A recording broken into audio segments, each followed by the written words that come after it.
నారాయణ ఈ పురాణ మందిర్ పల్లవ రాజుల టైంలో కట్టింది నల్లబండ. ఇది ఎక్కడదంటే మహారాష్ట్ర డిస్ట్రిక్ట్గా వెళ్ళి బండ తీసుకొచ్చా పెద్దలు ఎట్లా జరుపుకుంటా మట్టి దగ్గర పోసుకుంటా కట్టుకుంటా పోతే 2 మందిలు ఇడిసెట్టింది.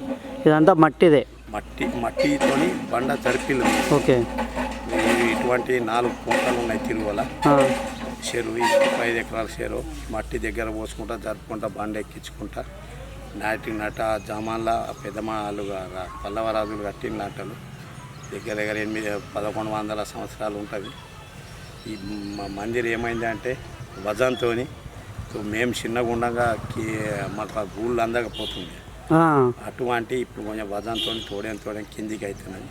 ముందు ఇలా చూస్తే దేవుని పాదాలు కనిపిస్తుండే, ఇప్పుడు కొంచెం కిందికి వెళ్ళి చూస్తే ముఖంగా అనిపిస్తున్నది.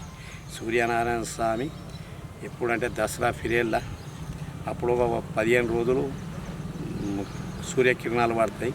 మరి మార్చి 1, 2 తారీఖు ఇక్కడ జరిగిన కొద్దీ అప్పుడు 15 రోజులు పడుతుంది. సూర్యకిరణాలు పడ్డప్పుడు దాని రూపం అనేది బంగారం కలర్తినంగా కొడుతుంది దేవుంది. అయితే దాన్ని చూడటానికి మస్తు మంది ఆ టైంలో వస్తారు. ఇక దేవుని కూడా ఆస్తులు కూడా మాలిసిన 60-70 ఎకరాల ల్యాండ్ ఉన్నది. అది కౌలుకి ఇస్తలు ఎండోమెంట్లో పడ్డది. అటువంటిది దేవుణ్ణి ఈ మీ మీడియా ద్వారాను వీడియో ద్వారాను దీన్ని ఇంకా ముందుకు తీసుకుపోవాలని మేము కోరుతున్నాం. జైనత్ ప్రజలం అప్పుడు దేవుని జైనత్ అని దేవుంది అప్పుడు ఆ పేరు మీద శ్రీ లక్ష్మీనారాయణ స్వామి సూర్యనారాయణ స్వామి అంటుండే. లక్ష్మీనారాయణ స్వామి అంటారు, సూర్యనారాయణ స్వామి అంటారు. ఇటువంటి దేవస్థానం ఎక్కడ లేదు. నల్ల బండతో ఇక్కడనే ఒకటి ఉన్నదంటే ముంగాట ఒకటి ఎల్లమ్మ గుడి ఉన్నది. అక్కడ బేలమండల సదల్పూర్ గ్రామంలో ఆ మందిర్ కొంచెం చిన్నగా ఉన్నది. సేమ్ కటకం ఇది అది ఒక తిరంగా ఉన్నది. ఇంతకన్నా ముందు 4 కలెక్టర్ ట్రైనింగ్కి వచ్చినప్పుడు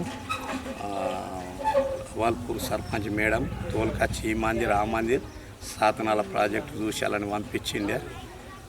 అట్లనే ఇది ఇంకా కొంచెం మంచిగా డెవలప్ కావాలని కోరుకుంటూ జై శ్రీమన్నారాయణ.